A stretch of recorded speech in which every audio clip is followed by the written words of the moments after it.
तर मी माझ्या नवऱ्यासोबत फिरत असते। मी माझ्या नवऱ्यासोबत गेली होती सुरतला लॉजिंगला आणि ते मस्त आम्ही लॉजिंग केली, मस्त व्हिडिओ शूट केले, एन्जॉय केला आणि घरी आलेला आहोत। आणि फक्त कॉमेंट करण्याच्या अगोदर व्हिडिओ शेवटपर्यंत बघायचा आणि नंतर कॉमेंट करायची। तर चला गणेशजी सोबत आलेली आहे मी सुरतला। दाखवू काय बसलेली इथं? हो दाखवू काय?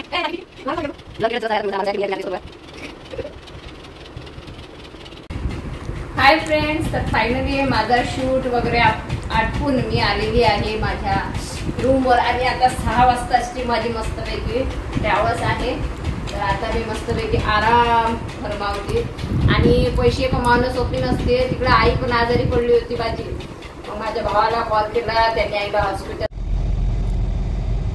मला एसी गाडी अजिबात सहन होत नाही आणि चुकीनं एसीच गाडी बुक केली मी।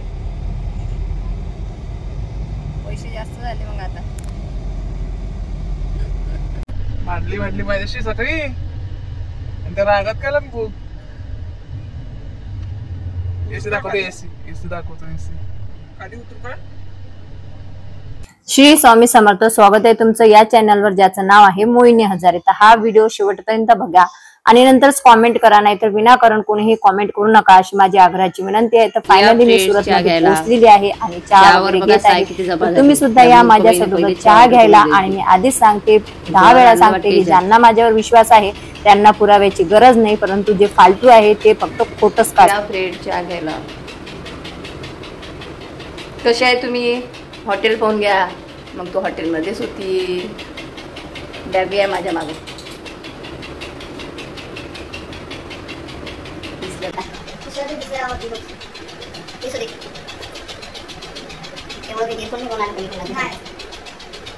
झालं का तुझं चालू? अरे शर्ट मला पाहिलं हलत भेटला हा शर्ट बरोबर आहे एवढं नाही पाहत आहे कोणी यासाठी भांडण चालू आहे।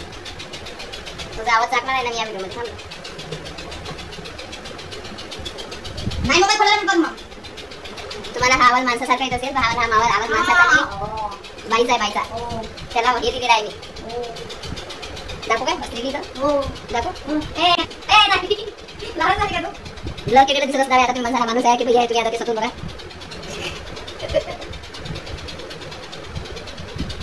फ्रेंड्स, तर एवढी गर्मी होत आहे, खूप गर्मी होत आहे। नॉन एसी रूम घेते मी। एसी रूम मध्ये जर घेतला तर डोकं दुखते, पैसे वेस्ट होतात। आता मी रेडी तयार झालेली आहे, बघू शकता। खूप छान अशी मला साडी रिसीव झालेली होती। ब्लाऊज बघा किती सुंदर आहे। तर आता मी हे आवडते आणि निघते। जिथं तिथं आमच्या गळ्यातच असते सोबत। पुन्हा आल्यावर आता हे करू। तर मी कशी दिसत आहे नक्की सांगा मला तुम्ही। ओके, छान दिसत आहे केस मोकळेच ठेवते आज जरा वेगळं। ओके, चष्मा लाव त्यातच घेतलाय ब्लॉग हा। बाय बाय चल। तर हॅलो फ्रेंड्स, आता आपण निघालेला आहोत केसरिया टेक्सटाईलसाठी। पण त्या अगोदर मला नाश्ता करायचा आहे, तर थोडासा मी नाश्ता करणार आहे आणि नंतर मी केसरिया टेक्सटाईल इथे निघणार आहे। ओके, तर कंटिन्यू बनवून राहा। तर आज मी सकाळी खूप छान असा ब्लॉग सोडला होता। नवऱ्याचा कुठेही काही विषय नव्हता, परंतु एक ताई म्हणते आम्हाला माहित आहे तुझा व्हिडिओ शूट करणार आहे जो आहे तो तुझा नवरा आहे। तर ओके म्हटलं, थँक्यू सो मच ताई। तुम्हाला जर माझा नवरा दिसत आहे तर नवरा, कारण विनाकारण ज्याला त्याला पुरावे द्यायला मी कोणाची माध्यम नाही आहे। नाश्ता वगैरे केलेला आहे आम्ही आणि फायनली आता निघत आहे।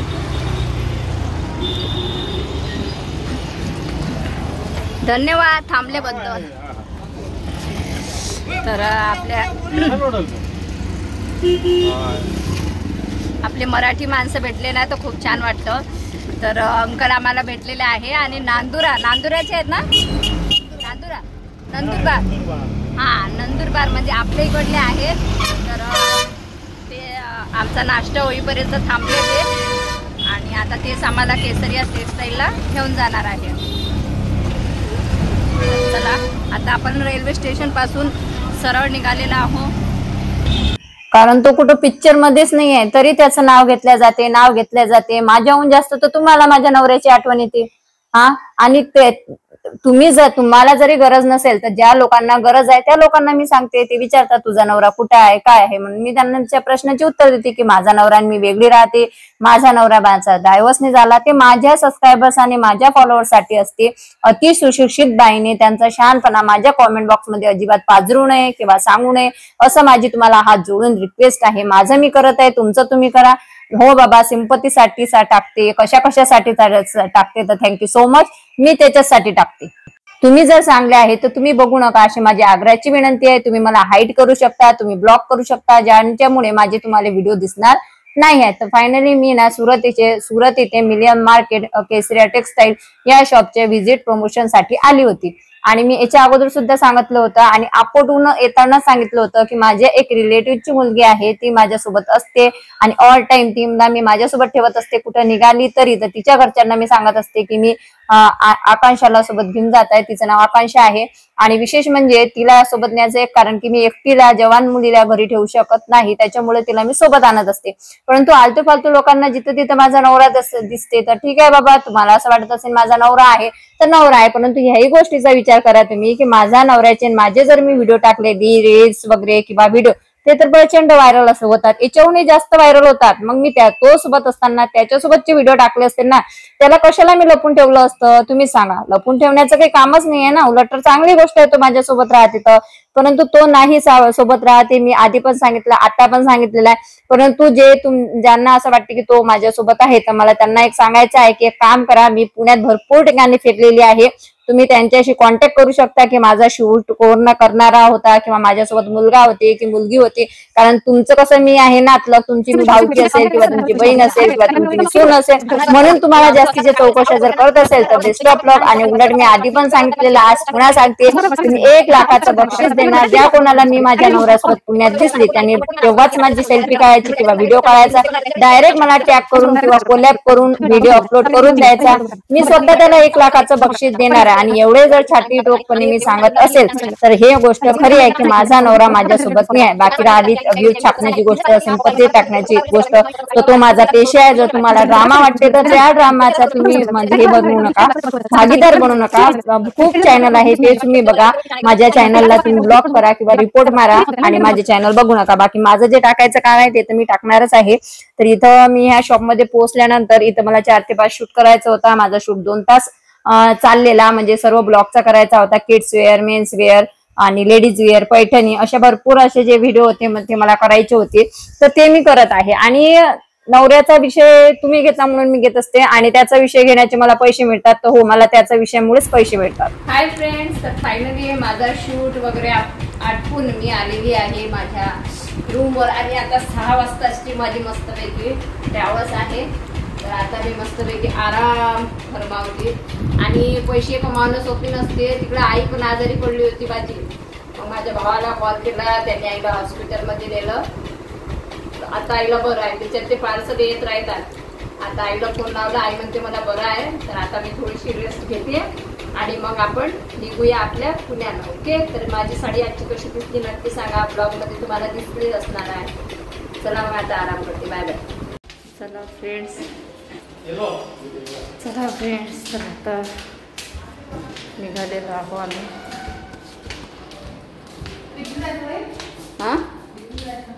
हा, तर शूट आटोपला. आईला थोडंसं बरं नव्हतं, परंतु आईला हॉस्पिटलमध्ये पाठवलं होतं आणि भरपूर असे माझे पार्सल पण आले होते. आणि संध्याकाळीच आम्ही निघालेलो, कारण संध्याकाळची सुद्धा ट्रॅव्हल्स मी बुक करून ठेवली होती. तर ज्या लोकांना असं वाटते की माझा नवरा सोबत होता, तर हो, माझा नवरा सोबत होता. आणि ज्या लोकांना वाटते माझी मैत्रीण सोबत होती, तर हो, माझी मैत्रीण सोबत होती. ज्या लोकांना माझ्यावर विश्वास आहे त्यांना पुराव्याची गरज आहे, आणि ज्यांना विश्वास नाही आहे ना, त्यांना कधी मी 100ही पुरावे दिले तर ते हेच म्हणणार की हो, तुझा नवराच तुझ्यासोबत आहे. तर आता जर तुम्ही जर माझ्या नवऱ्याचं नाव सोडत नसेल तर मी कशाला सोडू बाबा. आणि ज्यांना असं वाटत असेल तर त्यांनी माझ्या सासरकडच्यांची संपर्क साधा. माझ्या नवऱ्याचं इन्स्टा चॅनल आहे, फेसबुक पण आहे त्याचं, तर तुम्ही चौकशी करू शकता भरपूर. आणि मी पुण्यात एवढी फिरलेली आहे की जर कोणाला सुद्धा मी पुण्यात कोणासोबत दिसली असते तर त्यांनी बिंदासपणे कॉमेंट केली असती की तू खोटी बोलते आणि तू तर पुण्यात तुझ्या नवऱ्यासोबत फिरते. त्याच्यामुळे विनाकारण वायफळ बोलू नका. भरपूर असे काम असतील ते काम करा, माझ्या नादी कमी लागा. जशी मी माझ्या कामात व्यस्त आहे तशी तुम्ही पण तुमच्या कामात व्यस्त राहा. मला एसी गाडी अजिबात सहन होत नाही आणि चुकीनं एसीच गाडी बुक केली मी. पैसे जास्त झाले मग आता. भांडली माझ्याशी सकाळी आणि त्या रागात का लागू. एसी दाखवतो, एसी दाखवतो, एसी खाली उतरू का. वाह, यहाँ से अच्छा दिखता है नजारा. डबल दिख रहे हो. मैं डबल होगी.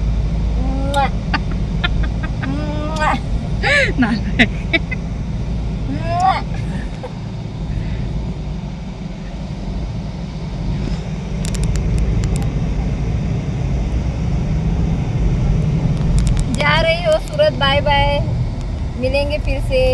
Okay, love you, bye.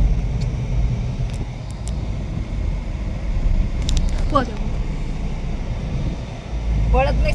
तर फायनली आम्ही ना प्रवास करत आलेला आहोत पुण्यामध्ये आणि एका ठिकाणी आम्ही गाडी ठेवून दिलेली होती आणि तिथून आता गाडी आम्ही पार्वती आहे ना, पार्वती स्वारगेटहून पार्वती, तर तिथं आम्ही गाडी ठेवलेली होती आणि तिथून आता आमची 2 व्हीलर घेऊन फायनली आम्ही घरी आलेलो आहोत. तुम्ही बघू शकता. आणि आई झोपलेली होती आणि घरी आल्या आल्या बघितलं तर आईचा चेहरा भरपूरच सुजलेला होता, कारण आईचं दाताचं दुखणं खूप वाढलेलं होतं आणि त्याच्यामुळे आज आईला मला हॉस्पिटलमध्ये पण घेऊन जायचं आहे. मी प्रचंड अशी दरवाजा वाजवत होती परंतु आई काही उघडत नव्हती. नंतर फायनली आईने दरवाजा उघडलेला आहे, तुम्ही बघू शकता. आणि आई आल्या आल्या मला सांगत होती की माझा दात खूप दुखत आहे. स्वराज मस्तपैकी झोपलेला होता. तर असं आहे, 1 डे मध्ये मी काय म्हणतो सुरतला गेली, तिथं प्रमोशन केलं, व्हिडिओ शूट केले, पैसे सुद्धा कमावले आणि फायनली घरी पण आलेली आहे. आई आणि स्वराज मस्तपैकी झोपलेले होते आणि स्वरा गेलेली आहे मुंबईला तिच्या मावशीकडे. तर आता स्वराला पण आणायचं आहे आणि आईला आज हॉस्पिटलमध्ये पण घेऊन जायचं आहे. आणि भरपूर असे प्रमोशन चे म्हणजे हे आलेले होते बॉक्स करी, तुम्ही बघू शकता. तर आता यांचं प्रमोशन पण करणार आहे. तर मी तर माझ्या कामात व्यस्त आहे, तुम्ही तुमच्या कामात व्यस्त राहा. बाकी तुमचं मत काय ते कमेंट बॉक्स मध्ये नक्की सांगा.